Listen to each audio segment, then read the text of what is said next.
સુરતમાં સરકારી શાળાના આચાર્યના 5 દિવસના રિમાન્ડ મંજૂર થયા છે। સરકારી શાળાનો આચાર્ય ખ્રિસ્તી ધર્મમાં પરિવર્તન કરાવતો હતો। લાખ ગામનો રામજી ચૌધરી આદિવાસી યુવતીઓનું ધર્મ પરિવર્તન કરાવતો હતો।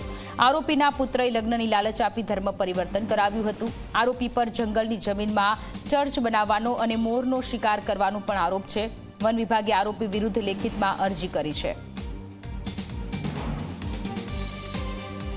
સુરતમાં સરકારી શાળાના આચાર્યના 5 દિવસના રિમાન્ડ મંજૂર થયા છે। વન વિભાગે આરોપી વિરુદ્ધ લેખિતમાં અરજી આપી હતી અને તેમની સામે હવે કાર્યવાહી થઈ રહી છે। રિમાન્ડ મંજૂર થયા છે। સુરતમાં આ ઘટના સરકારી શાળાનો આચાર્ય ખ્રિસ્તી ધર્મમાં લોકોને પરિવર્તન કરાવતા હોવાનું સામે આવ્યું હતું। તે મામલાને લઈને આ ઘટનાને લઈને આખો મામલો પોલીસ સ્ટેશને પહોંચ્યો। રામજી ચૌધરી આદિવાસી યુવતીઓનું ધર્મ પરિવર્તન કરાવતો હતો। સંદીપ ફોન લાઈન પર જોડાયેલા છે। સંદીપ, સુરતમાં સરકારી શાળાના આચાર્યના 5 દિવસના રિમાન્ડ મંજૂર થયા છે ધર્મ પરિવર્તનના કેસમાં, વધુ જાણકારી શું છે?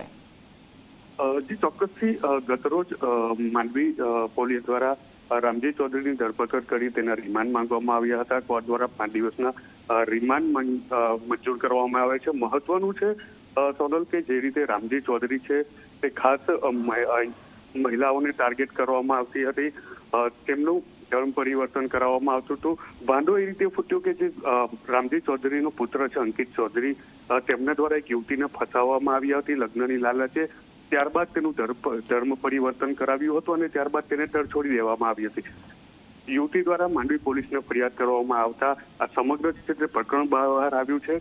રામજી ચૌધરી દ્વારા અનેક જે મહારાષ્ટ્ર છે તે તરફના જે આદિવાસી વિસ્તાર હોય ત્યાં આગળ પ્રચાર પ્રસાર કરવામાં આવતો હતો। અનેક લોકોને ધર્મ પરિવર્તન કરાવ્યું હોવાની માહિતી મળી રહી છે।